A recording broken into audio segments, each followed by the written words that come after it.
Yesu. Katika jina la Asante Bwana Yesu. Asante Bwana Yesu. Amen. Amen. Haleluya. Siku yetu ya pili ya mfungo wetu. Amen. Amen. Zaburi sura 24. Hebu Jordan tusomee sasa. Chukua maiki tusomee. Zaburi sura ya 24. Tuanzie hapo. 24.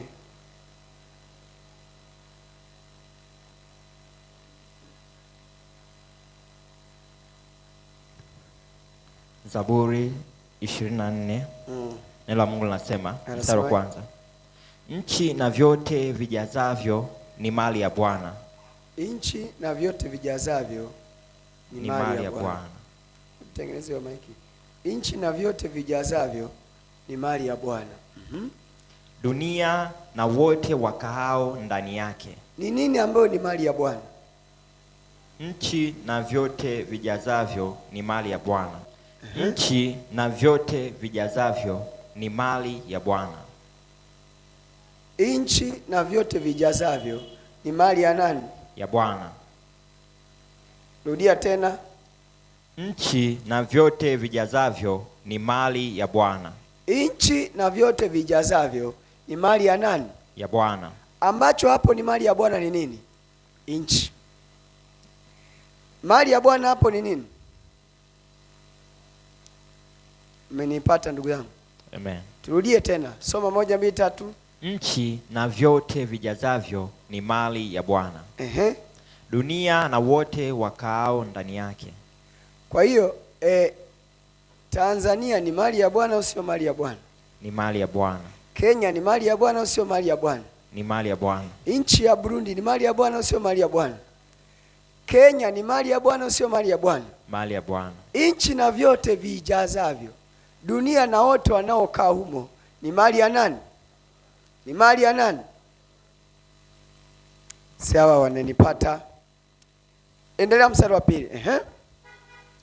Maana ameiweka misingi yake juu ya bahari na juu ya mito ya maji aliithibitisha. Angalia, ameiweka misingi yake. Tufungulie hapo ili tusome wote. Ameiweka misingi yake juu ya nini? Juu ya nini wanangu? Juu ya bahari. Na nini? Na juu ya mito ya maji aliithibitisha. Na juu ya mito ya maji aliithibitisha. Endelea. Ni nani atakayepanda katika mlima wa Bwana? Ni nani atakayesimama katika patakatifu pake? Sikiliza. Ni nani atakayepanda katika mlima wa Bwana? Kumbe kwenye hiyo nchi ina mlima. Mungu anataka mtu apande hapo kwenye huo mlima. Narudia tena. Ni nani atakayepanda? Leo uwe wewe kwa jina la Yesu. Amen. Ni nani atakayepanda? Anauliza. Nchi na vyote. Tufungulie ndo subirie nye. Nchi na vyote vijazavyo ni mali ya Bwana. Yaani na wote wanaokaa humo ndani. Alafu ameiweka misingi yake. Sasa hiyo nchi ameiweka misingi yake juu ya bahari. Yaani na mito ikaithibitisha. Kwa hiyo ukiona bahari, ukaona nchi, ukaona bado hivyo ni mali ya Bwana. Kwa nini? Misingi ya nchi iko hapo. Halo? Amen. Umeipata hiyo? Amen. Endelea. Ni nani, tuanzie hapo. Nani atakayepanda katika mlima wa Bwana? Ni nani atakayepanda katika mlima wa Bwana? Ni nani atakayesimama katika patakatifu pake? Ni nani atakayesimama katika patakatifu pake? Mtu aliye na mikono safi na moyo mweupe. Asiyeinua nafsi yake kwa ubatili wala hakuapa kwa hila. Atapokea baraka kwa Bwana na haki kwa Mungu wa wokovu wake. Hiki ndicho kizazi cha wamtafutao, wakutafutao uso wako, Mungu wa Yakobo. Inueni vichwa vyenu, enyi malango. Inukeni, enyi malango ya milele, mfalme wa utukufu apate kuingia. Rudia. Inueni vichwa vyenu, enyi malango. Inukeni enyi malango ya milele, mfalme wa utukufu apate kuingia. Ni nani mfalme wa utukufu? Bwana mwenye nguvu, hodari wa vita. Inueni vichwa vyenu enyi malango, naam, viinueni enyi malango ya milele, mfalme wa utukufu apate kuingia. Ni nani huyu mfalme wa utukufu? Bwana wa majeshi, yeye ndiye mfalme wa utukufu. Amen. Amen. Zaburi sura ya 24, naanza mstari wa kwanza. Sikiliza kwa makini. Nchi na vyote vijazavyo ni mali ya Bwana. Nchi na vyote vijazavyo ni mali ya nani? Ni mali ya nani? Dunia na wote wakaao ndani yake. Maana nimeiweka misingi yake juu ya bahari. Umeweka huko? Haya. 1, 2, 3. Nchi na vyote vijazavyo ni mali ya Bwana. Maana nimeiweka misingi yake juu ya nini? Anzia mstari wa kwanza. Kuna kitu hapa nataka kunisikilize, ukinielewa hapa ndio tunaanza maombi sasa. Sawa? Haya, 1, 2, 3. Nchi na vyote vijazavyo ni mali ya nani? Dunia na wote wakaao. Dunia na wote wakaao. Farida, concentrate huku, pole. Turudie 1, 2, 3. Nchi na vyote vijazavyo ni mali ya nani? Dunia na wote wakaao. Dunia na wote wakaao. Nchi na vyote vijazavyo ni mali ya nani? Ni mali ya nani? Wewe ambacho unapaswa ukimiliki ni kile ambacho ni mali ya Bwana. Wewe utajiri wako hautokani na ibilisi. Ashukuriwe Mungu anayetupa nguvu za kupata utajiri. Kwa hiyo kila utajiri tulionao ni wa nani? Ni wa nani? Songee kwa sauti, au ni kama na washetani useme tu. Ni wa nani? Au somo kali jamani. Kwa hiyo nchi na vyote vijazavyo ni mali ya nani? Ni mali ya nani? Chochote ambacho ni mali ya Bwana ndio Mungu ametupa kuwa urithi wetu. Haya, kwenye nchi na vyote vijazavyo. Umesikia? Vyote vijazavyo. Vyote vinavyoijaza. Nchi inajazwa na nini? Kama kuna watu ni mali ya Bwana. Kama kuna mimea ni mali ya Bwana. Kama kuna madini ni mali ya Bwana. Kama kuna elimu anasoma ni mali ya Bwana. Vyote vijazavyo ni mali ya Bwana.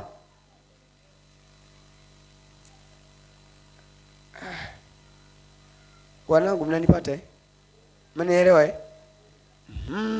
Tuendelee sasa. Mstari wa 2. Maana ameiweka miisho, ameiweka misingi yake juu ya bahari, na juu ya mito ya maji alithibitisha. Twende.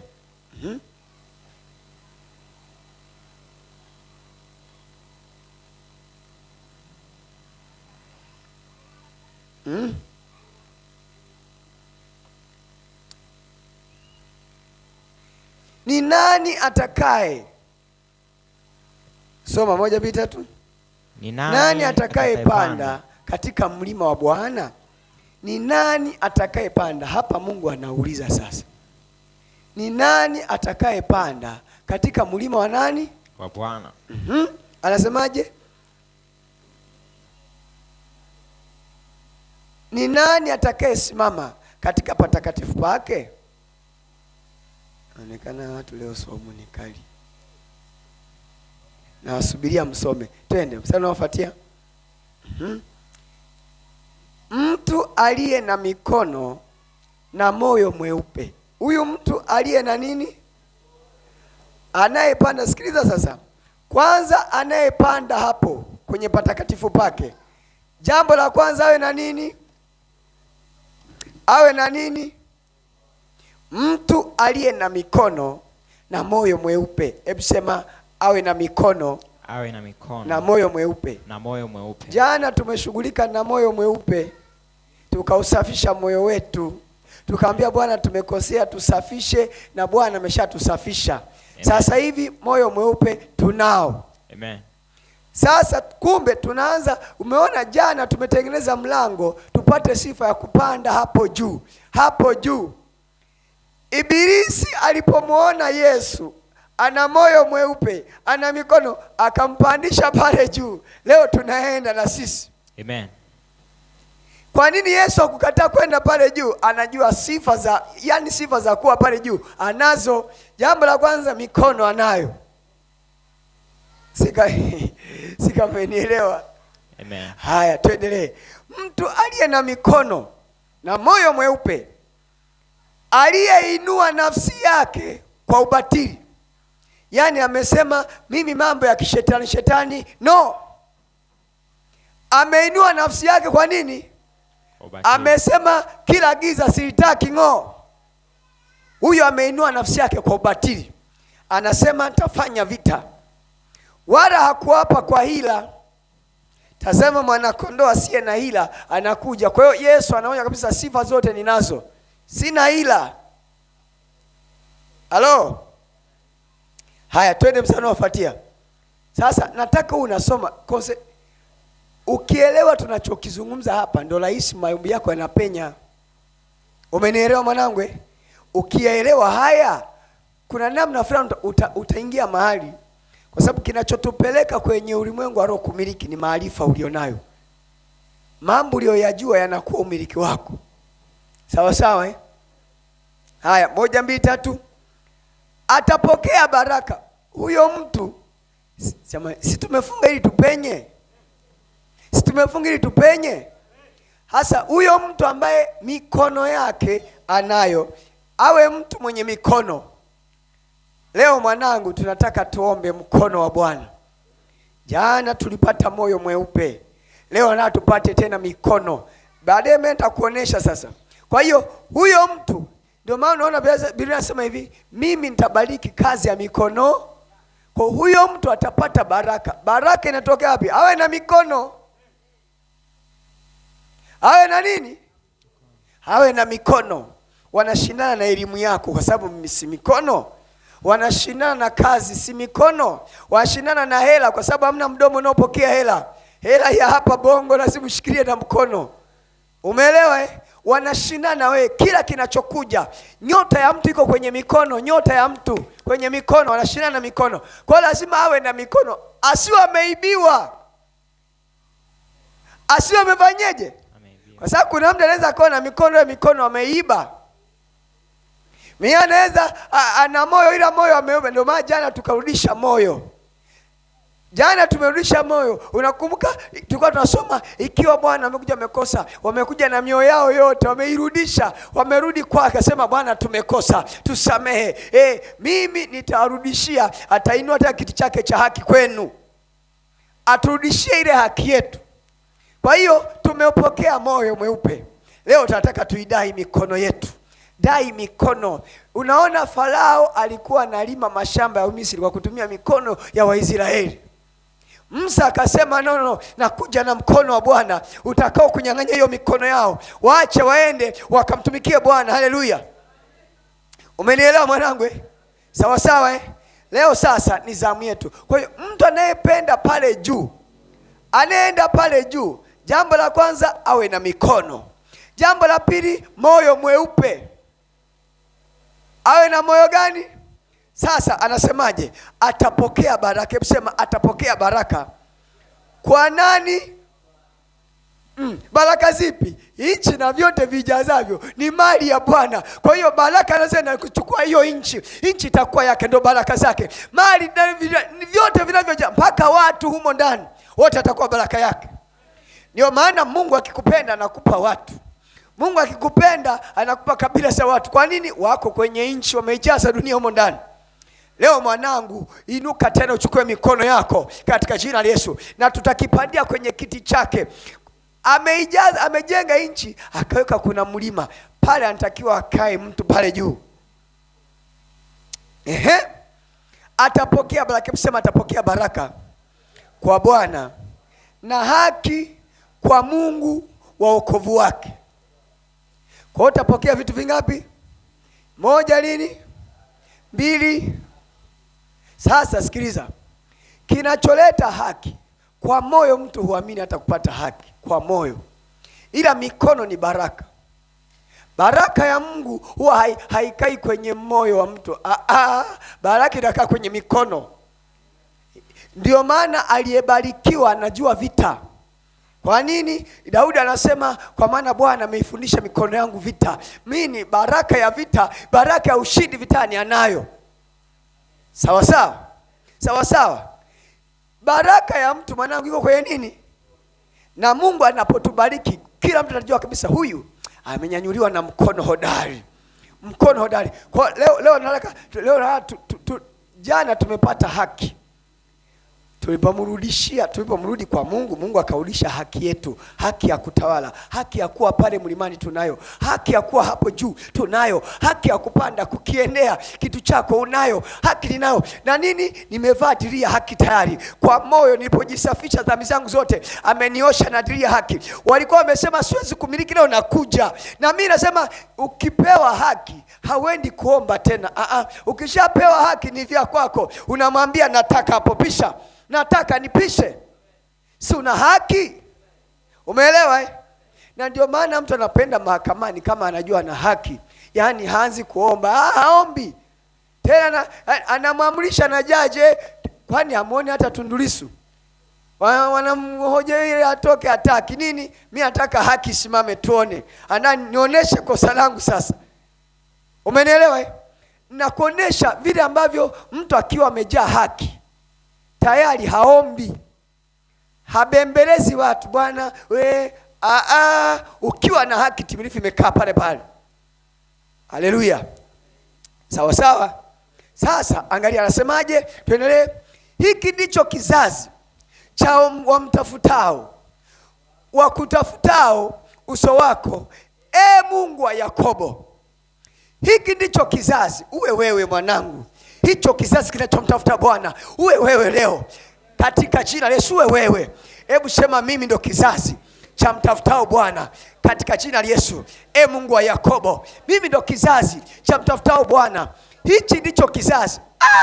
Kizazi ambacho kinatakiwa kipande hapo juu kwenye mlima, ambacho kina moyo mweupe na mikono tayari. Mimi napanda. Haleluya. Nisikilize mwanangu. Ilikuwa tu siku ile Shetani alipompandisha juu Yesu. Alipopanda juu Yesu, alipoweza kuziona miliki za ulimwengu wote. Ukiwa juu utaona miliki za ulimwengu wote. Ukiwa juu utaona miliki za ulimwengu wote. Kwa hiyo ukiwa juu unaona fahari na enzi yako yote. Ukiwa juu mwanangu, upande juu uone mahali pako pa kumiliki. Panda juu uone mali za Bwana. Panda juu uone mali za baba yako. Ukiwa pale juu unaona baba yangu ana vitu hivi vyote. Hivi vyote ni vya baba. Kama ni vya baba, mimi si mwana. Mimi si mwana, ni mnufaika hivyo vyote. Ndio maana sisi hatujaja hapa kutafuta vitu, kwa sababu tunajua vitu vyote ni vya baba. Sasa unatafuta vitu wakati baba anavyo. Humuoni Isaka akitafuta vitu, kwa nini? Baba yake Ibrahimu alikuwa navyo. Umeelewa? Umeelewa? Kwa hiyo utajiri wa mwana umetokana na baba. Kwani baba yetu maskini? Sitajiri. Leo tunapanda tuone utajiri wa baba yetu. Na cha baba ni cha kwetu. Aliyemwona baba amemwona mwana. Yaani ambavyo baba angevisimamia, mimi nikivisimamia ni sawa tu. Umenielewa mwanangu? Ni sawa tu. Na leo naye nataka tupande. Tumepewa mikono, tupande. Leo baraka Bwana zimetokea. Sasa angalia sasa. Ni nani, hebu sema ni nani atakaye panda? Baadaye Mungu akaona hichi ndo kizazi chenyewe hichi. Nikikisuka hiki kizazi cha kina Regan, nikasuka hiki kizazi cha kina Jose, akina Jordan, hawa watapanda pale. Hawa watapanda pale. Umeelewa? Sasa anasemaje? Inueni vichwa vyenu enyi marango. Rudia tena 1 2 3. Inueni vichwa vyenu enyi marango. Inukeni enyi marango ya milele. Inueni vichwa vyenu enyi malango, inukeni enyi malango ya milele, mfalme wa utukufu apate kuingia. Kumbe unagundua kuna mahali mfalme anataka kuingia, ila lile geti kama vile linamzuia au limefunga au linambana, au anataka ingie na magari yake, linamruhusu aingie peke yake. Mtu mmoja anataka ingie na treni zake na gari zake. Inukeni enyi malango. Pisha huo mlango uliofungwa ni mdogo, haunitoshi bado, huo haunitoshi, nipishe niingie tena. Inukeni enyi malango. Kwani singekuwa moja angesema inuke ewe lango? Maana yake nini? Yeye ni mpana, kwa namna alivyoona mali za baba ni nyingi mno, anasema inukeni enyi malango. Sema inukeni enyi malango. Sasa kwa Mungu kinachotupa kupata au kuvuka ni mlango unaopitia au njia unaoipitia. Unaona, Yesu anasema mimi ndimi mlango wa kondoo. Yesu anasemaje? Mimi ndimi mlango. Wewe si mtu, unakuaje mlango tena? Wewe si mtu, unakuaje mlango tena? Maana yake anaposema inukeni enyi malango, kaona kuna watu wako pale wajifanya tunazuia. Sasa tumuone udogo kama atamaliza degree, tumuone kama atasoma, tumuone yamesimama kama malango, tuone kama ataoa huyu, yameshaka kama malango, tuone kama atafanikiwa huyu, tuone kanajifanya kanamtumikia Mungu, tuone kataishia wapi. Mwanangu, inukeni enyi malango, mfalme atakuwa pale kuingia. Hebu sema inukeni enyi malango. Hapa sasa ndo unielewe vizuri kwamba utagundua Mtume Paulo anaposema hivi, nimefunguliwa mlango mkubwa wa kufaa sana, ila kuna wanaokuzuia. Wako wengi wanaonipinga. Hawa wanaonipinga wametokea wapi? Kuna walinzi hawataki apite ule mlango. Akipita tu atafanikiwa sana, akipita tu atazaa watoto wenye akili, akipita tu watu watapata neema, akipita tu. Na ndio maana hata kwenye siasa sasa haya malango leo nataka tu ya mention. Lakini mtu wa kwanza anatakiwa awe na mikono. Hebu sema mikono. Sema awe na mikono. Ukisema inukeni enyi malango, ukiona kama haya nani unayanyanyua, kama una mikono unayanyanyua kama Samson. Nyanyua hayo malango, tupilia mbali, wewe pita hapo. Ndio maana awe na nini? Mikono. Ukiangalia hayo malango unayafunga wote, unafunga hayo malango. Ama vipi unayatia moto, ama vipi unayavunja vipande, ila uwe na nini? Hebu sema kwa mkono hodari wa Bwana. Kwa mkono hodari wa Bwana na alifuatia jeshi. Kwa msaada wa Bwana na alifuatia jeshi. Kwa msaada wa Bwana na alifuatia jeshi. Haleluya. Kwa hiyo unanielewa sasa mwanangu? Hapo kwa nini haya yanajiita malango ya milele? Haya yanajiita malango ya milele. Nisikilize sasa. Kwa nini yanajiita malango ya milele? Baba yetu wa kwanza Adam, wa miili yetu, Adam alipoumbwa aliumbwa akae kwenye nchi. Nchi ni mali ya Bwana. Yeye mwenyewe alikuwa ni mali ya Bwana. Sikiliza vizuri. Kaumbwa akae kwenye nini? Kwenye nchi. Na kwenye nchi kwa nini apewe kutawala, kutiisha, kumiliki? Si mtoto wa Mungu? Alikuwa ni mtoto wa nani? Yaani nisikilize, cha baba na kitawala mimi. Yaani cha baba yangu mwana kikitawala haina shida. Ukiniona mimi ndio umemwona baba tayari. Sasa mimi ndio mwakilishi wa baba yangu, nasimamia vya baba yangu, naishi kwa ajili ya vya baba yangu, nakula vya baba yangu, siri cha mtu, nakula vya baba yangu. Mwambie mwenzako siri cha mtu, nakula cha baba yangu. Umeelewa sasa? Sasa shetani anataka aone kwamba hichi ninachokupa nimekukopesha sio cha kwenu. Hiyo biashara haipo. Wanataka kwamba nikishika ile 10,000 nione kama sio kwetu. No, hiyo biashara ipo, ni vya baba. Hebu sasa ni vya baba. Kwa hiyo Adam sasa kaka yetu wa kwanza aliyeanza sasa. Huyu Adam bro wa kwetu wa kwanza aliyeanza. Yeye amepata neema, nafasi, kafa. Kwa hiyo katuzaa katuzaa sisi, huyu mwanadamu mwanaume wa kwanza ashachoka choka. Wamemuibia nyota kile kibali, ule uso wa Mungu wameuchukua. Umenielewa? Nisikilize vizuri tena. Kila asili unayoiona shetani anayo ni ya Baba alitoa mbinguni.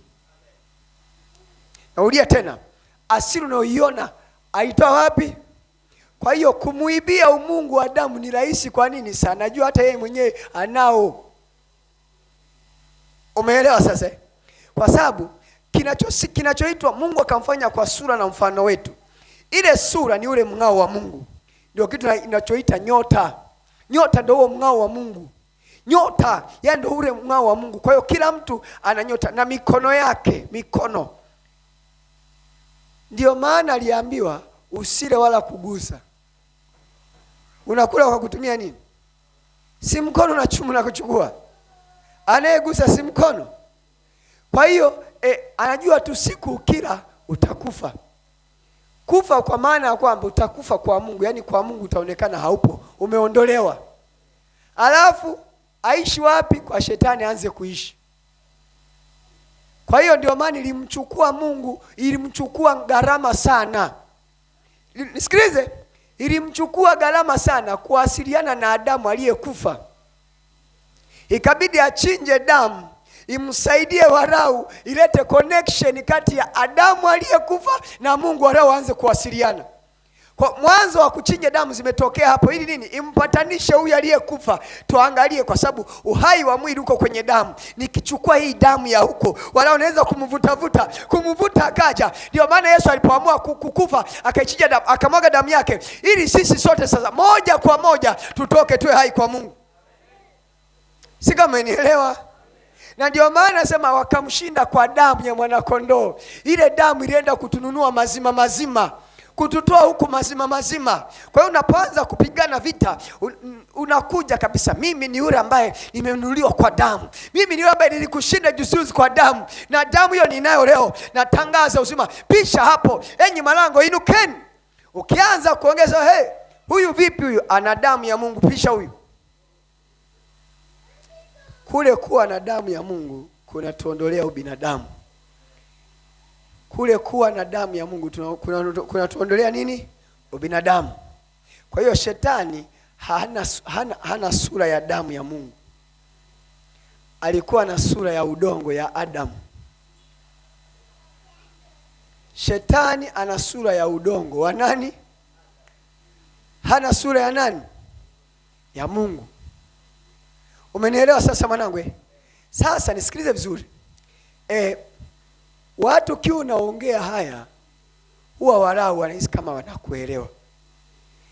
Wanapokuja wasikuelewe ni hapa, kwamba wanaposahau kwamba wao pia wako kwenye nchi kama Adamu alivyokuwepo. Mechi imeanza kama vile Adamu alivyoshushwa na yeye. Kwa hiyo salituhamisha, si tulikuwa tumekufa? Si Adamu alikufa na Mungu ametukuta tumekufa? Alipotufufua tuko bado hapa kwenye nchi. Sasa kwenye nchi zile kazi 5 za Adamu za kumsaidia baba yake bado tunaendelea nazo. Zaeni mkaongezeke. Kwa hiyo inabidi tumzalie Bwana matunda. Zaeni mkaongezeke.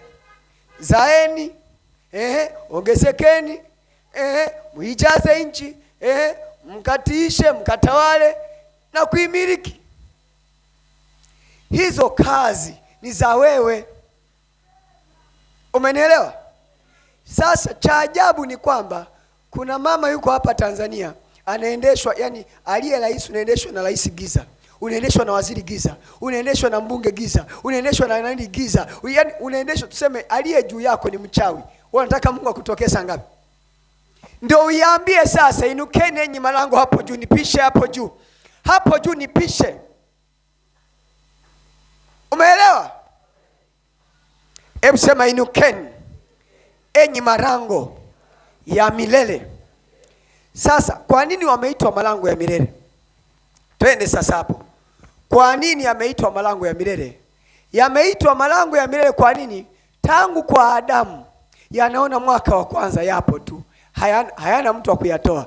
Mwaka wa pili yapo tu, hayana mtu wa kuyatoa. Mwaka wa 4 yapo tu, mpaka yani kazaliwa Nuhu, imetoka. Kazaliwa Musa, imetoka. Kazaliwa Daudi, imeenda. Yesu alipokuja kuzaliwa ndo wa kwanza tumemwona amepandishwa juu kwenye mlima. Kwa nini Ibilisi amchukue pale juu? Kwa nini? Hakuwahi kuonekana mwingine anaweza kuingia kwenye ile asili. Umenielewa? Na sisi kutokea pale, ndio maana tunapoitwa kwa jina lake Kristo Yesu. Yaani kwamba hapana wokovu wote isipokuwa kwa jina lake Kristo Yesu. Maana tukienda kwa hilo jina pale juu tunaenda. Tunamiliki bila kumsujudia mtu. Tunakuwa na mali bila kumsujudia mtu. Yaani mwanangu, unamiliki vya baba yako. Haleluya. Nani amenielewa mpaka hapo? Ukitoka kwenye hizi level, ni level ambazo kwa tunazungumza na hela itusikie. Fedha isikie. Unazungumza na kitu kinakusikia. Kwa nini? Wewe ni cha baba. Aro. Sasa yamejiita malango ya milele. Kwa nini? Kwa sababu hayajapata mtu wa kuyaondoa. Umenielewa? Au ujiulize, siku moja Yesu anahubiri, anapita mtaani. Hajaongea na pepo wala nini. Vinawaambiaje? Una nini nasi wewe mwana wa Mungu? Mbona una nini nasi? Mbona unataka kutufanyeje? Kutuhukumu kabla muhula wetu? Kutuhukumu kabla nini? Imagine amejiwekea mpaka semester mwanangu. Yaani amejiwekea kwamba mimi niko hapa semester hii, yani kwamba nitakuwa rais mpaka 2030. Ufiki. Sasa hivi mwana wa Mungu amekuja, ufiki. Kwa hiyo kabla muhula wako lazima upishe hapo. Sio, umeelewa? Yaani amejiweka pale sasa. Ila ni malango ya milele ya kuzimu yako pale. Yesu akasema nimelijenga kanisa langu ambao malango ya kuzimu hayatalishinda. Yaani ili kanisa likija likasema nataka utoke hapo, hatushindi kukutoa hapo, na utatoka. Hebu sema utatoka. Tumewatoa wana wa Misri kwenye mikono ya Farao. Sembuse wewe. Hebu sema malango ya milele. Leo na wafyatua kwa damu ya Yesu. Na wafyatua kwa jina la Yesu. Na wafyatua kwa jina la Yesu. Sasa ninachotaka ukielewe hapa ni hichi hapa, kwamba ukisikia malango ya milele, mwingine anawaza kuhusu mlango kama mlango wa nanilii wa kuingia. Waza kama hivi Yesu anavyowaza. Yesu mwenyewe anasema mimi ndimi mlango wa kondoo. Mimi ndimi mlango. Kama ni mlango wa kondoo, maana yake watu wanakujaga kwake. Yaani yeye ni mtu, yeye maana yake ndio anayeruhusu wanaotoka na wanaoingia. Si umenielewa? Hebu sema mimi ni mlango. Mimi ni mlango wa kondoo. Kwa hiyo maneno hayo Yesu anayasema akiwa anamaanisha, kumbe unagundua kumbe malango ya milele ni watu. Malango ya milele ni watu. Ni watu kabisa. Watu kabisa wapo. Ndio kama vile ambavyo Nyerere alikuwa rais akafa. Kwani leo hamna rais? Ni wanuruni? Ni wanuruni? Ni wagizani? Sasa imetokaje kule? Maana yake giza likaacha giza lenzie, giza likaacha giza lenzie, giza likaacha giza lenzie. Ilipotokea hapo katikati kama nuru inataka kuingia, wakaizima taa haraka. Umeelewa sasa? Umeelewa? Maana yake nini? Maana yake nini? Yanataka yaendelee kuwa malango ya nini? Ya milele. Malango ya milele yako pale pale. Saa imeshafika kwa jina la Yesu. Kila malango ya milele yatavunjwa vipande. Hebu sema tunayavunja leo malango ya milele. Sasa angalia cha ajabu sasa. Angalia cha ajabu sasa. Mwana wa Mungu anasema inukeni enyi malango. Na yenyewe anajibu. Yaani Mungu anasema enyi malango mpishe sasa hivi. Kwa nini? kwenye kizazi hichi sasa, kizazi cha hao mtafuta hapa, yuko anayetaka kuingia hapo. Kwenye hichi kizazi ametokea mfalme. Ndio maana Yesu alipokuwa huku duniani alihangaika tufanye kuwa wafalme na makuhani. Yaani alihangaika sana kwamba walau nitoke nimemwacha Farida ni mfalme, nitoke nimemwacha Reagan ni mfalme, nitoke nimemwacha nini, ili tuwe wafalme na makuhani kwa Mungu wetu. Sawa sawa. Sawa sawa. Ni kwa nini tunakuwa wafalme na makuhani kwa Mungu wetu? Kwa sababu mali za Bwana, Mungu ana mali zake, anatakiwa zipate wamiliki. Mungu ana mali zake, anataka zipate nini? Wanangu nisikilizeni, atakayenielewa haya na akaanza kuomba, mimi nakwambia haihitaji siku 40 ziishe. Kabla zijaisha yashaanza kuneemeka. Ukiamini haya, yani kuanzia hata kesho unashangaa milango yako inaanza kupishika. Watu wanapisha. Umenielewa? Maandiko yanasema hivi kwenye kitabu cha Isaya, malango yako yatakuwa wazi daima. Sasa, okay, Mungu ndo baraka yako, yani kwenye baraka zetu ni malango yetu yatakuwa wazi. Sasa, nani anayeyafungaga huyo? Nani anayeyafungaga huyo? Huyo anayeyafunga tunatakiwa tucheze naye sahani moja. Kata mikono yake anayofungia, tuwe kama atafungia ulimi. Vunja miguu yake, tuwe kama atasimama. Na ndio maana wewe ni chombo cha Bwana cha kuvunja vunja. Yaani wewe njoo kama greda kabisa. Unageuka kwenye ulimwengu wa roho. Unasema kuanzia sasa nimegeuka kwa chombo cha Bwana. Chombo cha Bwana, chombo cha Bwana haimaanishi hawajasema ni chombo gani. Unaweza kuwa greda ukashuka nalo tu. Wewe washukie. Unaweza wewe ni chombo cha Bwana. Ili mradi kiwe na meno makali tu. Haleluya. Umenielewa? Sawa sawa. Sasa twende. Inueni vichwa vyenu enyi malango. Vinauliza sasa. Inukeni enyi malango ya milele. Mstari wa 8. Anasemaje? Ni nani mfalme wa utukufu huyu ambaye nataka nimpishe? Yaani na yenyewe yanauliza. Malango yanauliza. Huyo mfalme wa utukufu ni nani? Umegundua kitu? Kwamba walikuwepo walioanza, ila hawajawahi kujijua wao ni wafalme hapo, wanatakiwa wakae hapo. Sasa hivi na yeye anauliza, ni nani? Huyo mfalme wa utukufu ni nani? Ni nani? Nimpishe. Ai! Wanangu, umegundua? Pale tunapokuwa tunajitambulisha, mimi ni uzao mteule, mimi ni kuhani, mimi ni masihi wa Bwana. Wanagundua huyu hili lifalme la utukufu hili. Hili lifalme hili lipishe pale. Sasa kwa siku nyingi sana hawamejisahau. Wao hawajijui kama ni masihi. Wao hawajijui kama ni Kristo. Wao hawajijui. Sasa anauliza ni nani huyo? Hebu sema Kristo mwana wa Mungu. Sema masihi wa Bwana. Bwana wa majeshi. Sasa si kama mtu ananielewa ndugu yangu. Kesho tutaendelea. Takuonesha. Nataka nimalizie hapa kidogo tukaombe sasa. Jambo la kwanza, jana tumejinyekesha chini ya mkono wa hodari ila tukweze. Akatuosha kwa damu yake na ametutakasa. Sisi ni wenye haki sasa hivi. Wewe ni mwenye haki. Una moyo mweupe. Sawa sawa. Sawa sawa. Unachotakiwa kingine kujua kwamba wewe ni mikono ya Mungu. Wewe ni nani?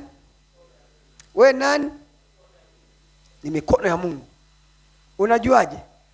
Alipotuosha kwa dhambi yake akatununua, alituweka mkono wake wa kuume. Kwa hiyo sisi ndio mkono wake wa kuume. Yaani mimi ndio mkono wake wa na mkono wa kuume. Nisikilize vizuri. Mkono wa kuume maana yake umebeba nini? Mandate, mamlaka, uweza, nguvu. Sawa sawa. Sawa sawa. Na nisikilize, kila mwenye mamlaka ndio aliyebarikiwa pia. Niambia baraka inakaa kwenye mikono. Sawa? Sawa sawa.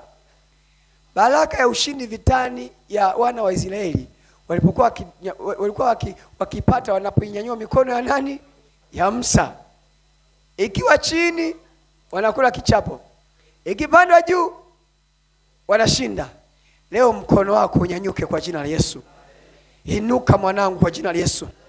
Inuka katika jina la Yesu. Haleluya. Sasa rise and shine. Inuka na uangaze. Let God arise, his enemy be scattered. Mungu leo nataka ainuke kwa mkono wangu, yani aingie ndani yangu, ainuke, atutumuke, amiliki, aingie ndani yangu, ainuke. Maana yake nimeketi mkono wa kuume wa Mungu. Sikiliza, mkono wa kuume wa nani? Nimekaa kwenye mamlaka ya nani? Ya Mungu. Mamlaka ya nani? Ndio maana huyu duda anauliza, ni nani huyo mfalme wa utukufu? Tujue, je, anakuja na mamlaka gani? Mnakumbuka Yesu aliposhika kiboko akacharaza watu viboko kwenye hekalu, walimuuliza, wewe umeshika kiboko kachapa watu, ni kwa mamlaka gani? Sasa siamini kama zingekuwa nguvu za kawaida za kimwili, siamini kama wale wote wamechezea kichapo.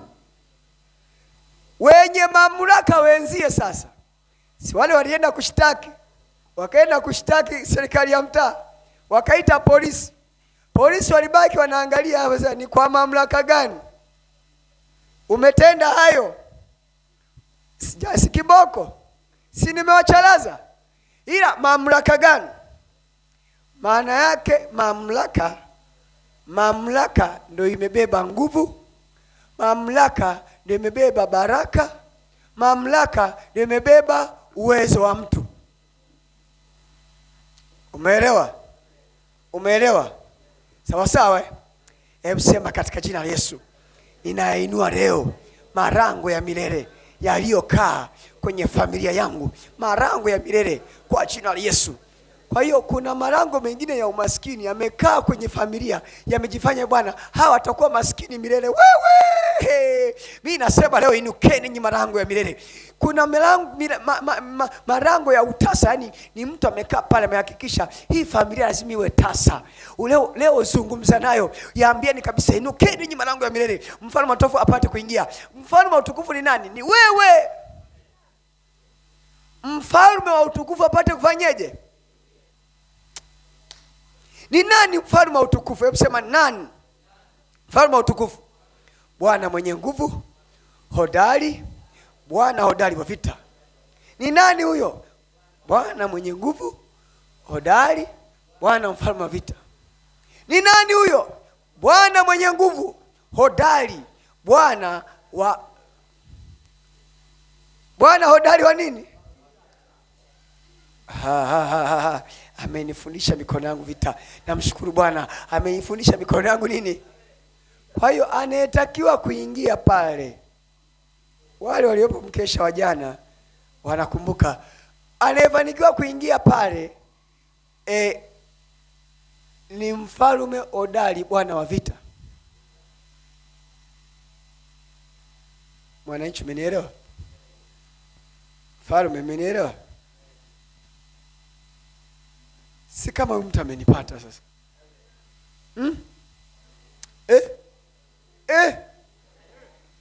Ukielewa haya, maombi yetu yanakuwa mepesi. Kuna mahali familia yenu imezuiwa, ila yale marango yanauliza, nani wewe? Nani wewe? Yaani unagonga mlango hivi, anauliza, wewe nani? Nani wewe? Akija wenye mamlaka, mnapata taarifa kabla ya. Na sasa nishatoa rati. Shatoa rati. Anayedhani atazuia mega church, shatoa rati. Anayedhani atakuzuia mwanangu wewe kuwa mkubwa, shatoa rati. Wandani watazuia kampuni unayoiwaza, mimi nasema nimeshatoa rati. Pisha. Hebu sema nipishe, nipishe. Nipishe ni malango ya milele. Kwa hiyo yamejifanya kuwa ni malango gani? Ya milele. Oyo, unanielewa? Twende. Anarudia tena, inueni vichwa vyenu. Sasa hivi anawaambiaje? Kwa hiyo wana nini pia? Wana nini? Leo na tukate vichwa. Kila hivyo vichwa vya hayo malango kata. Vichwa maana yake viongozi. Yaani haya malango ya milele yameweka nini? Viongozi. Yameweka nini? Ili iendelee tu kuwa giza, giza. Nuru ishapatikana tayari. Tanzania imewaka nuru. Tanzania, nuru inazungumza Tanzania. Na inukeni enyi malango ya milele, mfalme mtukufu apate kuingia hapo. Hapo apate kuingia kwenye fahari na enzi yote ya nchi, apate kuingia. Na hasujudi mtu. Hasujudu si huyu mfalme, huyu mfalme hasujudu. Sawa sawa? Sawa sawa? Inueni vichwa vyenu enyi malango. Naam. Naam. Viinueni enyi malango ya milele, mfalme wa utukufu apate kuingia. Hebu sema mfalme wa utukufu apate kuingia. Rudia tena, mfalme wa utukufu apate kuingia. Hili neno mfalme, wewe ndio unaye lichukuaga vibaya. Hili neno mfalme, kesho tukishaanza maombi nitaanzia hapo hapo kukuoneshea. Ukisikia neno mfalme, kwa sababu unaweza ukaona shetani anajiita mfalme wa dunia hii. Yaani ndio maana huyu ameitwa mfalme wa utukufu. Mfalme kwa sababu unajuaje? Kwenye hiyo dunia, yani nchi na vyote vijazavyo na dunia na wote wakao ndani ni mali ya nani? Hapo kwenye mali ya Bwana limetokea lifalme likajira mimi ni mfalme wa dunia. Sasa hivi amekuja mwingine anasema, inukeni enyi malango mliokaa kwenye hiyo dunia, mliokaa kwenye hiyo nchi. Nini? Mfalme wa utukufu apate kuingia hapo. Anaingia wapi? Hapo kwenye hiyo dunia hapo. Hapo kwenye hiyo nchi hapo. Hapo kwenye hiyo ndo anataka ingie. Kama umenielewa? Kama unanielewa wewe ni mtu sahihi.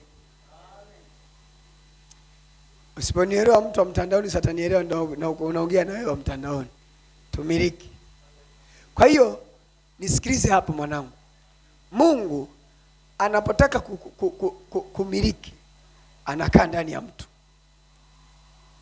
Anakaa ndani ya nini? Yesu alipotaka kuimiliki dunia alikuja kama mtu. Halo? Alikuja kama nini? Sasa nimalize kwa kusema hivi.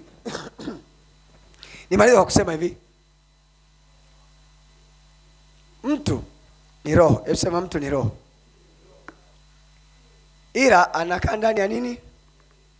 Ndani ya nyumba. Hiyo nyumba inaitwa ni mwili. Mtu ni nani? Ila anakaa ndani ya nini? Nyumba inaitwaje? Kwa hiyo mtu ni roho. Hebu sema mtu ni roho. Ulielewa? Mtu ni roho.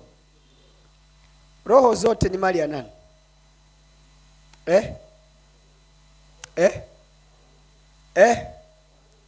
Ni mali ya Baba, ya Mungu, sio? Mili yote ni mali ya nani? Simnijibu. Roho zote ni mali ya nani? Mili yote ni mali ya nani?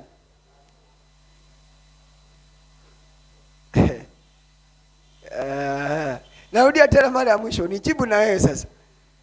Roho zote ni mali ya nani? Ya Baba, sawa. Mili yote ni mali ya nani?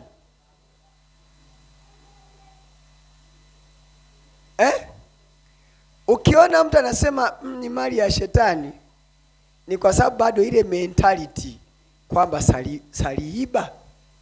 saliiba. Na ndio maana tuko hivi. Ni kweli nakubaliana na wewe. Kuna wengine bado mili yao ni mali ya shetani, na sisi wengine tushajijua ni mali ya nani? Mali ya nani? Mbona msemi? Kuna watu, ni kweli, sipingani na wewe kwamba kuna wengine bado sasa hivi mili yao sio hekalu la Roho, sio hekalu la Mungu, kwamba kiliharibu Mungu anakuharibu. Ni mimi tu kiniharibu Bwana lazima kuharibu. Mwingine hata Ukipitisha gereda lifyeke, kata toa figo, safi. Kwa nini? Ni mali ya shetani. Ila mimi ni mali ya nani?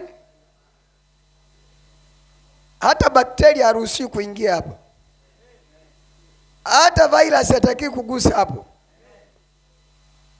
Kwa hiyo mimi ni tayari, nyumba hii ya roho, mimi hii nyumba inayonitunza sasa hivi imepewa thamani na Baba. Kwa hiyo inamilikiwa na nani? Inamilikiwa na nani? Sasa nisikilize vizuri. Nchi na vyote vijazavyo ni mali ya nani? Ni mali ya nani? Unaona sasa, haya malango ya milele na yenyewe alipokuwa yakizaa yanazaa malango mengine, kwa maana ya kwamba unaona wewe sasa hivi Jordan, Mungu anang'ang'ana wewe baba yako, baba wa mwili wako anang'ang'ana wewe baba yako, serikali inataka iwe baba yako, ardhi nayo inataka iwe baba yako, yaani udongo unataka iwe baba yako. Haujanielewa? Sasa hivi ukifa, maanake yani ukitoka kwenye huo mwili utakuwa mali ya nani? Huo mwili utakuwa mali ya nani? Yaani huu mwili sasa hivi ni mali ya Bwana, kwa sababu mimi nimo. Kwa sababu ila nikitoka utakuwa mali ya nani? Mavumbini utarudi.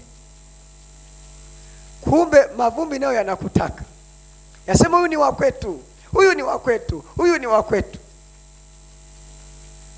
Hapa mjini na penyewe baba wa mwili, yani baba wa mwili ataenda kudai hospitali, nipe mwili wangu, nipe mwili wangu, nipe mwili wangu. Ni wa kwenu, mimi ndo niliuzaa, nipe mwili wangu. Baba wa ganda anataka. Serikali nayo inasema huyu ni wa kwetu. Ndio maana wanangu, mtoto akizaliwa anawekea kile kiarama hapa. Maana yake nchi nayo inakutaka mwanangu. Wasema Mkenya wa kwetu, hivi nchi nayo inakutaka. Sasa unaona wote hao wanaokutaka wewe, umeelewa? Wote wanaokutaka. Sasa Baba amesema inukeni nyie malango, wewe nchi inuka, wewe serikali inuka, wewe shetani inuka. Mimi nataka nikae kwenye humo ndani kwanza. Mfalme wa utukufu na niingie.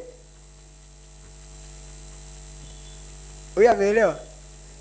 Mfalme wa utukufu nataka nifanyeje? Lango la kwanza ni mtu. Lango la kwanza ni nani? Hebu sema mimi ni lango la Mungu. Mimi tena ni lango la Mungu. Kwa hiyo mfalme wa utukufu akiingia humo ndani, atakaa humo, alafu aiendee nchi. Aiendee nchi, apande mpaka juu kwenye mlima.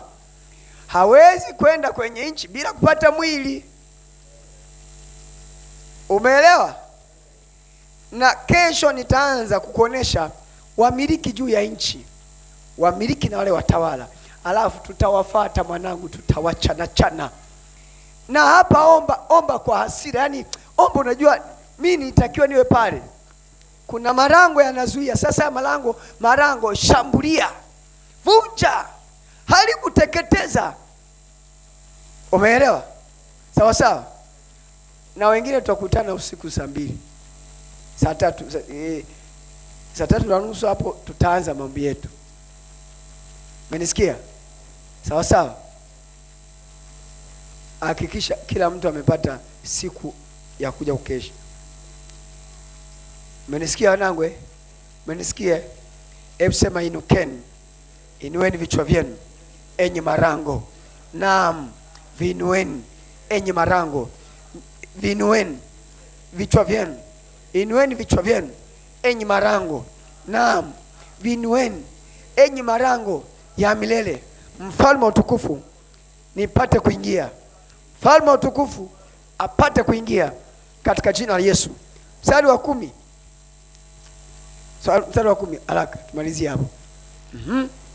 Ni nani huyu mfalme wa utukufu? Bado anauliza, nani huyu mfalme wa utukufu? Bwana wa majeshi. Yeye ndiye mfalme wa nani? Bwana yeye ndiye mfalme wa nani? Umeelewa sasa?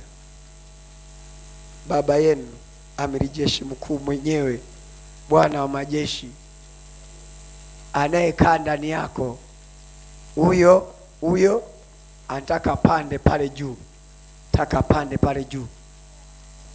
Fahari na enzi yote, yes, shetani alisema iko mikononi. Sasa anayepanda pale juu lazima awe na mikono, ili aikate mikono ya ibilisi, itoe kwenye hiyo mikono yake. Umenielewa? Simama sasa. Shaka bara sitili bara eria bara shabara bara mana masata bara shanama makapa shotoko proboso toko ila bara shabara bara mana masala bara shanama mama yandolo boshaka bara basata bara eria makapa bara. Hebu sema katika jina la Yesu, katika jina la Yesu, mimi ni nuru ya ulimwengu.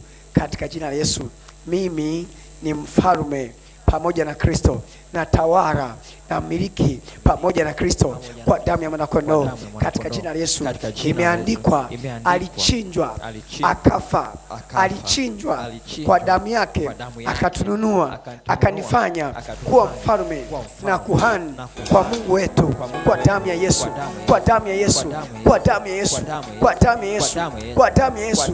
Ni nani mfalme wa utukufu? Ni mimi hapa, Bwana wa majeshi. Katika jina la Yesu, yeye aliyeungwa na Bwana, yeye aliyeungwa na Bwana ni roho moja na yeye.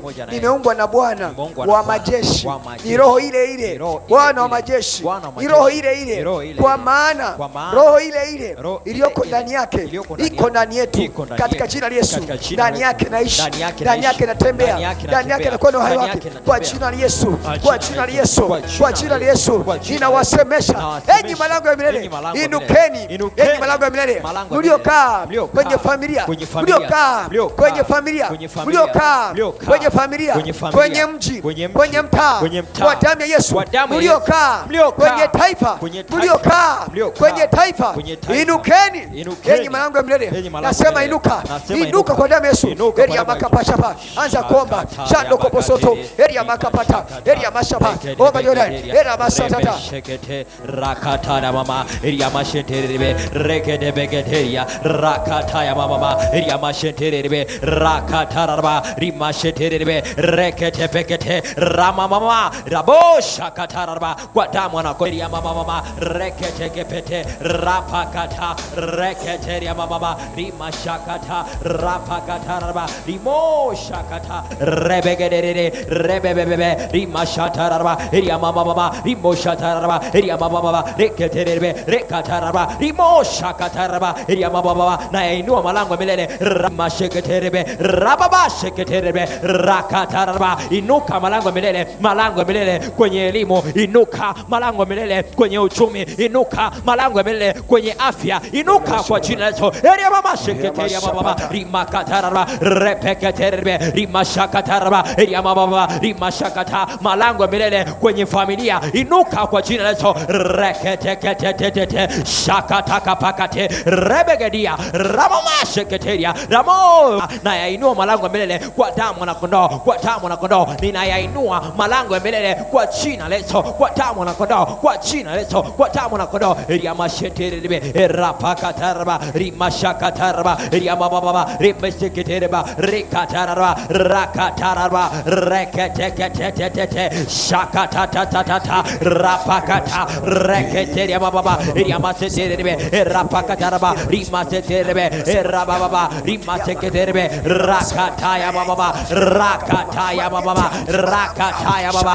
Juu ya uchumi wako inuka kwa jina la Yesu. Eria mama, reketerebe, eria mama, reketerebe, rimasheketerebe, katika jina la Yesu, katika jina la Yesu, katika jina la Yesu. Enyi malango, ewe fedha, ewe malango uliyeshikilia pesa ya Tanzania, enyi malango, nasema inuka, inuka, inuka kwa damu ya Yesu. Yesu, kwa damu ya Yesu, kwa damu ya Yesu, kwa damu ya Yesu, kwa damu ya Yesu. Nakata mikono yao, nakata mikono yao, nakata mikono yao, nakata mikono yao kwa mikono hodari. Na nyanyua hayo mageti kwa mkono hodari, na nyanyua mageti.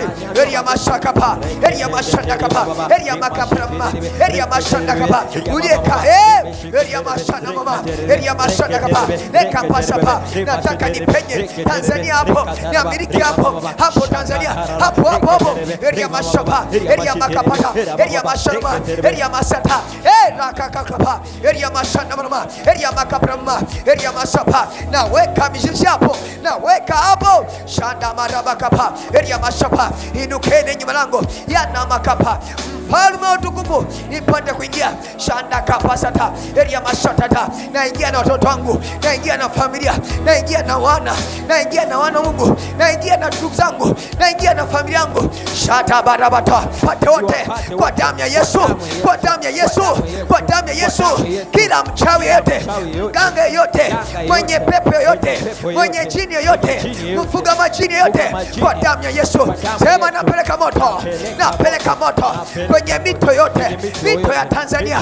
Napeleka moto kwenye malango yote, malango ya siasa, malango ya dini, malango ya elimu, malango ya malango.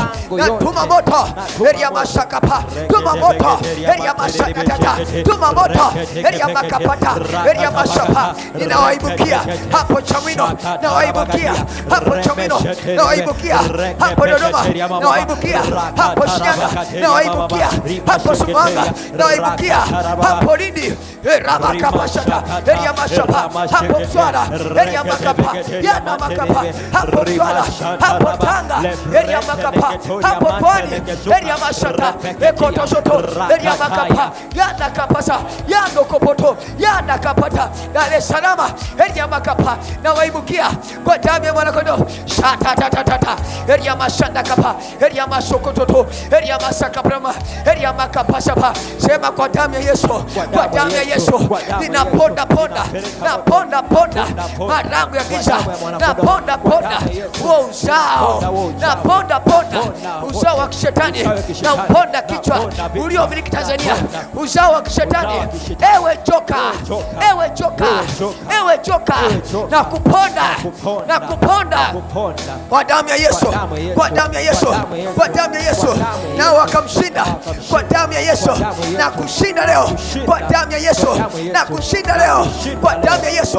Na kafara zako na kushinda leo kwa damu ya Yesu, na kafara zako na wachawi wako na wasomi nyota wako na watumishi wako na mawakala wako kwa damu ya Yesu.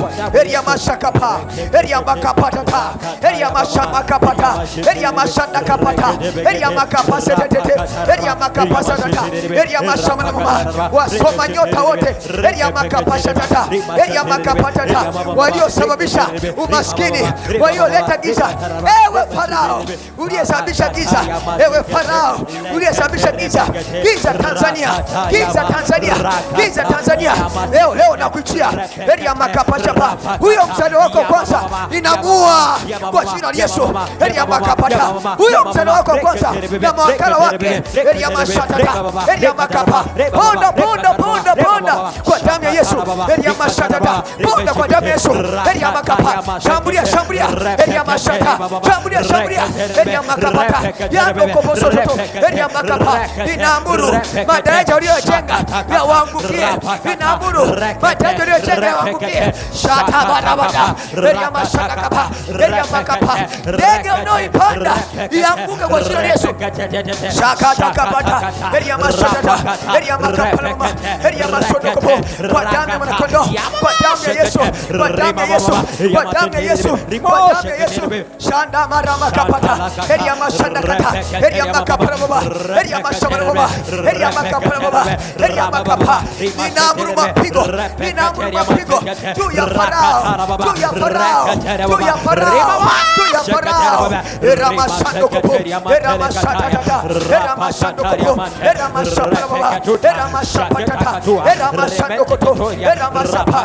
Sema kwa damu ya Yesu, kwa damu ya Yesu, kwa damu ya Yesu. Ninayashambulia malango yote, malango yote ya malango yote ya kichawi, malango yote ya kichawi, ya uganga yaliyowekwa kwenye kura Tanzania, kafara zao zote ninazinajisi kwa damu ya Yesu, kwa damu ya Yesu.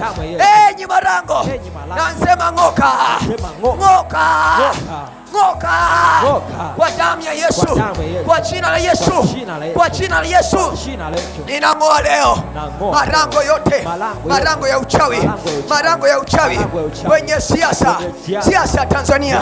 Ninang'oa malango yote ya uganga kwenye siasa ya Tanzania kwa jina la Yesu. Wakala yeyote awe kiongozi wa kisiasa leo nachinja kwa damu ya Yesu. Wakala wa kishetani kwenye siasa ya Tanzania, wakala wa kishetani kwenye uchumi wa Tanzania, wakala wa kishetani kwenye elimu ya Tanzania, wakala wa kishetani kwenye dini ya Tanzania. Enyi mawakala mnaotumia dini, enyi mawakala mnaovaa sura ya mtume, sura ya nabii, sura ya mchungaji, sura ya mwanakondoo, kumbe ni mbwa mwitu, leo nakukata na tebelea mali, nakukata leo kwa damu ya Yesu, nakukata leo kwa jina la Yesu. Ninatoa upanga wa Roho, na wafyeka shata kapakatata elia mashanda kapata elia makapala baba ya mashama kapaba washukie elia mashanda kapa washukie elia mashanda toto elia masapa. Sema kwa damu ya Yesu, kwa damu ya Yesu, ninashuka paka pande za nchi, paka pande za nchi, kila mahali kwa damu ya Yesu, kwa damu ya Yesu, kwa damu ya Yesu.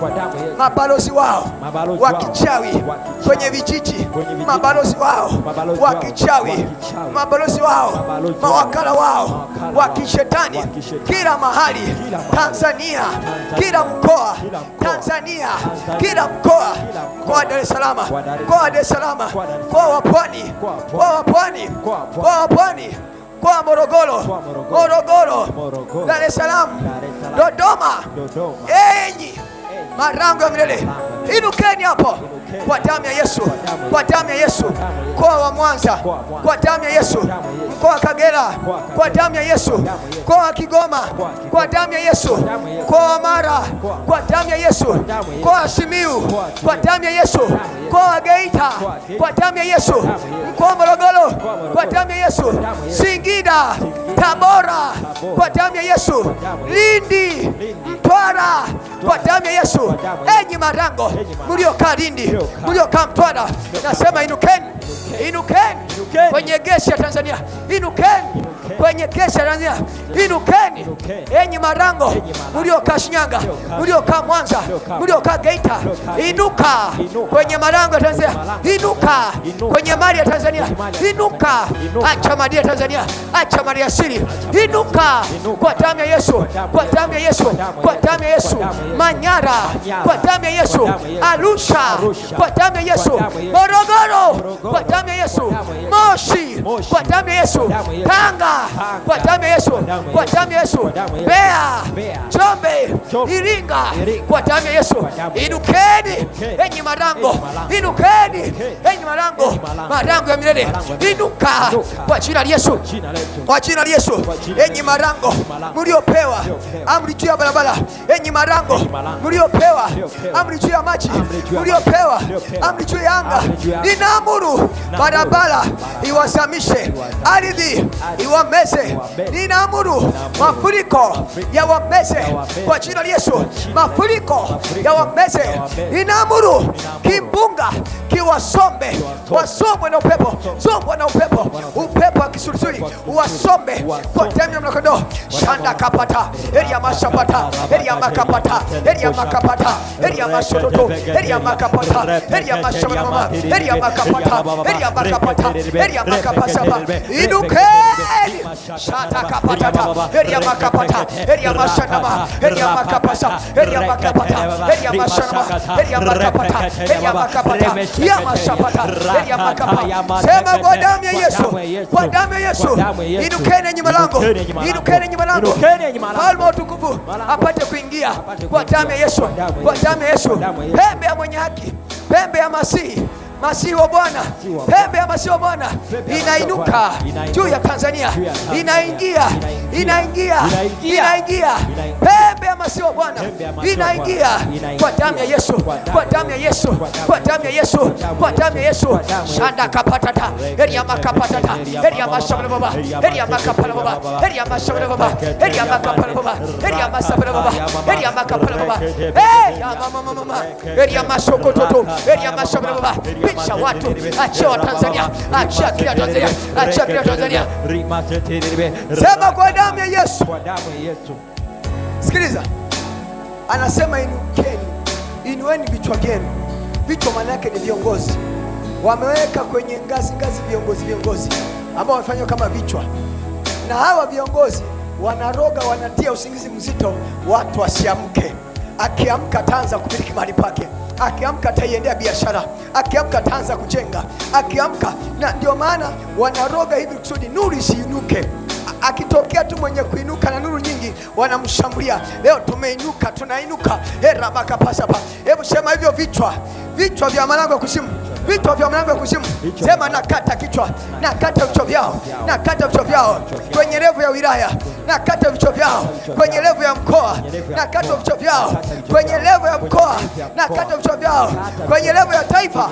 Sema nakata kichwa kwa damu ya Yesu, kwa damu ya Yesu, kwa damu ya Yesu. Waziri wa kichawi, mbunge wa kichawi, raia wa kichawi, nakata maserikali, serikali ya kichawi inakata kwa damu ya Yesu, kwa damu ya Yesu, kwa damu ya Yesu, kwa damu ya Yesu. Kama ilivyoandikwa, kama ilivyoandikwa, kivuli cha mambo ya duniani, mambo ya duniani ni kivuli cha mambo ya mbinguni. Kama kulivyo na serikali, na serikali ya mbinguni iingilie kati, na ingiza serikali ya mbinguni, inaingiza serikali ya mbinguni kwenye hilo bunge, na ingiza serikali ya mbinguni kwenye hiyo ikulu, na ingiza serikali ya mbinguni kwenye hiyo biashara, na ingiza serikali ya mbinguni.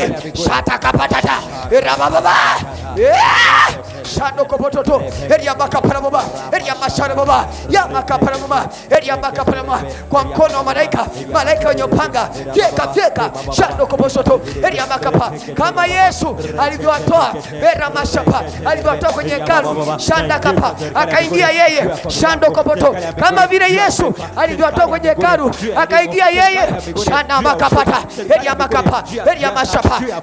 Malaika fyeka shando kopototo era makapara baba, era mashara baba, era manana baba, yando kopototo eria makapara baba, yanda kapashapa eria makapa, yando kopototo eria mashapa, yanda kapata eria makapa, yando kopototo. Kwa damu ya Yesu, kwa damu ya Yesu, kwa damu ya Yesu, kwa damu ya Yesu, kwa damu ya Yesu eria makapashapa sha eria makapara baba, ya mashara baba, eria masekete eria makapa. Mfalme wa utukufu apate kuingia. Shando koposoto, ingia kwenye biashara kubwa, ingia kwenye biashara kubwa, ingia mwanangu. Shanda kapatata eria mashokototo, eria mashapala baba, eria makapala baba, eria mashapala baba, eria makapala baba, eria masakapala baba, eria makapala baba. Shanda kapatata, shando koposoto, eria makapala baba. Miliki juu ya nchi anazungumza, eria makapala baba. Mwenye mamlaka juu ya nchi anazungumza, eria makapata, eria masatata, eria mashapala baba, eria makapasa baba. Sema kwa damu ya Yesu, kwa damu ya Yesu, kwa damu ya Yesu, kwa damu ya Yesu inamiliki juu ya nchi, inamiliki juu ya nchi kwa damu ya Yesu. Shaka parabasikiti. Ufunuo sura ya 9, sura ya 5 mstari wa 9. Raba katatata. Haraka ndio tumizi. Shika sadaka yako, shika dhabihu yako.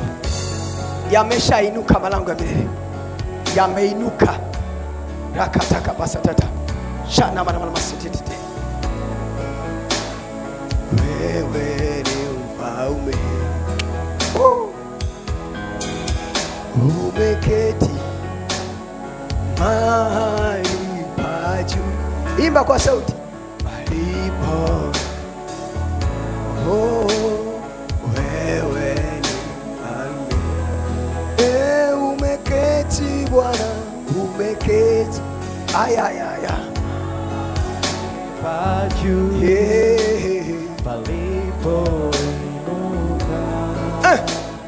Wewe ni mfalme, umeketi Yesu, umeketi alalakapata mahali pa juu 5:9. Wewe ni mfalme, na kuabudu lekapashatata. Wewe ni Mungu, hakuna kama wewe. Wewe ni mfalme, umeketi Yesu, umeketi nakatabalaba mahali pa juu palipoinuka. Wewe ni mfalme, na kuabudu. Wewe ni Mungu, hakuna kama wewe. Wewe ni mfalme, umeketi mahali pa juu palipoinuka. Wewe ni mfalme, umeketi Yesu, umeketi mahali pa juu palipoinuka. Wewe ni mfalme. Nao wawimba wimbo mpya wakisema, wastahili wewe kukitoa hicho kitabu na kuzifungua muhuri zake, kwa kuwa ulichinjwa ukamnunulia Mungu kwa damu yako. Ulichinjwa, ukamnunulia Mungu kwa damu yako. Watu wa kila kabila, yani makabila yote ya Tanzania leo nawanunua kwa damu ya Yesu. Kabila zote za Tanzania, mikoa yote ya Tanzania nazinunua kwa damu ya Yesu. Na lugha zote, virugaruga vyao vyote, awe Mdende ule, Msukuma, yeyote, Swaga, umo nanunua kwa damu ya Yesu. Na jamaa na taifa, nasogea na East Africa, nasogea yote, nasomba, nanunua kwa damu ya Yesu. Hebu sema, nanunua kwa damu ya Yesu. 10 shakatakapata hera masakatakapata heri ya makapalma. Ukawafanya hao uliowanunua, ukawafanya wao ufalme na makuhani kwa Mungu wao. Nao wanamiliki juu ya nchi. Hebu sema, namiliki juu ya nchi. Wanamiliki juu ya nchi katika jina la Yesu. Amen. Yote mtolee Bwana Yesu.